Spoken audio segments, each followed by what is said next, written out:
এবং আমরা বিশেষ করে চট্টগ্রামের মধ্যে যে আসনগুলো আছে এই আসনগুলোতে একটা সুষ্ঠু নির্বাচন যাতে আমরা বাংলাদেশের মধ্যে উপহার দিতে পারি, এজন্য আমাদের ডিসি স্যারের কাছে আমরা অনুরোধ জানাবো।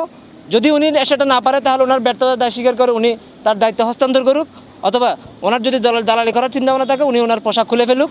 মনোনয়ন বাতিল ঘোষণা করতে পারে, তাহলে এই আদালতের কজলিস দিয়ে আমাকে আপনি কেন প্রার্থিতা ফিরিয়ে দিবেন না?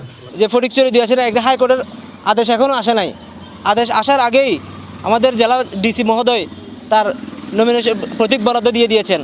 এটা কত টাকার বিনিময়ে বা কিসের বিনিময়ে আমাদের সন্দেহ জাগে। আমরা ফটিকছড়ির এবং সাধারণ ছাত্র সমাজ এখানে আজকে এই অন্যায়ের বিরুদ্ধে, এই দ্বিচারিতার বিরুদ্ধে, একটা যে জেলা প্রশাসকের নিজস্ব হ্যাডাম অথবা কোনো রাজনৈতিক দলের প্রভাবে প্রভাবিত হয়ে উনি এটা দেখিয়েছেন। আমরা এই ডিসি মহোদয়ের কাছে উনি যেহেতু রিটার্নিং অফিসার সেহেতু একটা লেভেল প্লেয়িং ফিল্ড, একটা সুষ্ঠু নির্বাচনের জন্য এবং যেই দলীয়করণ করার চেষ্টা করছে এটা যাতে উনি না করে, এবং তিনি দেশের প্রতি এবং জনগণের প্রতি জুলাই গণঅভ্যুত্থানের শাহাদাতের দিকে তাকিয়ে কোনো গাদ্দারি যাতে না করে, এবং ওনার যে ডেজিগনেশন, যে দায়িত্ব দেশের প্রতি, এই দায়িত্ব যাতে উনি সুষ্ঠুভাবে পালন করেন। চট্টগ্রাম 2 ফটিকছড়ি আসনের বিএনপির প্রার্থী সরওয়ার আলমগীরুর মনোনয়ন বৈধ ঘোষণা করেছে হাইকোর্ট। একই লগে আদালত তার প্রার্থিতা ফেরত দিবার নির্দেশও দিয়ে মঙ্গলবার 7 জানুয়ারি বিচারপতি ফাহমিদা কাদের ও বিচারপতি মোহাম্মদ আসিফ হাসানোর হাইকোর্ট বেঞ্চ এই আদেশ দেয়। তবে এই প্রসঙ্গে আজ 28 জানুয়ারি চট্টগ্রামত এক পক্ষর মানববন্ধন, অন্য পক্ষর সংবাদ সম্মেলন অনুষ্ঠিতই। কারণ আমি লয়ার সার্টিফিকেট মূল্যে আমার পরবর্তী কার্যক্রম করেছি, সেটা কেন বেআইনি হবে?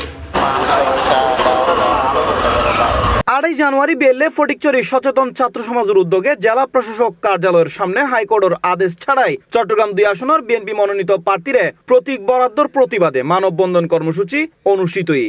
এই সময় সচেতন ছাত্র সমাজের নেতৃবৃন্দ হয় হাইকোর্টের আদেশ অমান্য করেই এখনো পর্যন্ত সিদ্ধান্ত আসে নাই, কিন্তু সিদ্ধান্ত আসার আগেই চট্টগ্রাম জেলা প্রশাসক এবং রিটার্নিং অফিসার ডিসি স্যার কীভাবে একজন প্রার্থী তার প্রতীক বরাদ্দ দিতে পারে সেটা আমাদের বোধগম্য নয়।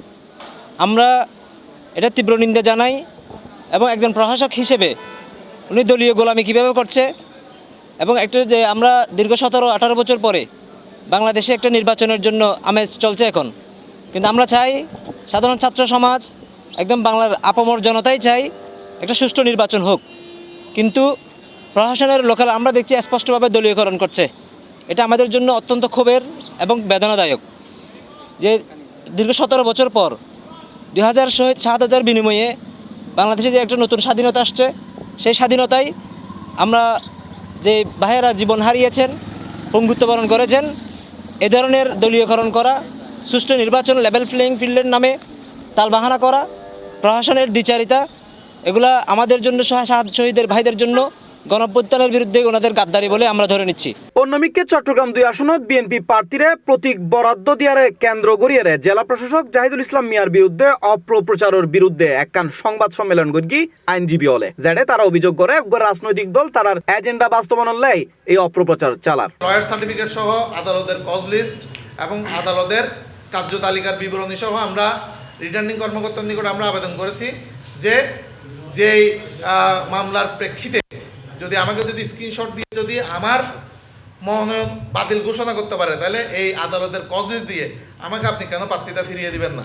যেই দিন আমাদের নির্বাচন কমিশনে আপিল শুনানি হয়েছিল সেই দিনও কিন্তু সকালবেলায় আমাদের প্রার্থিতা বৈধ ঘোষণা করা হয়েছিল, এবং জামায়াতের প্রার্থী জনাব নুরুল আমিন সাহেবের যে আপিল, সেই আপিলটা কিন্তু নামঞ্জুর করা হয়েছিল।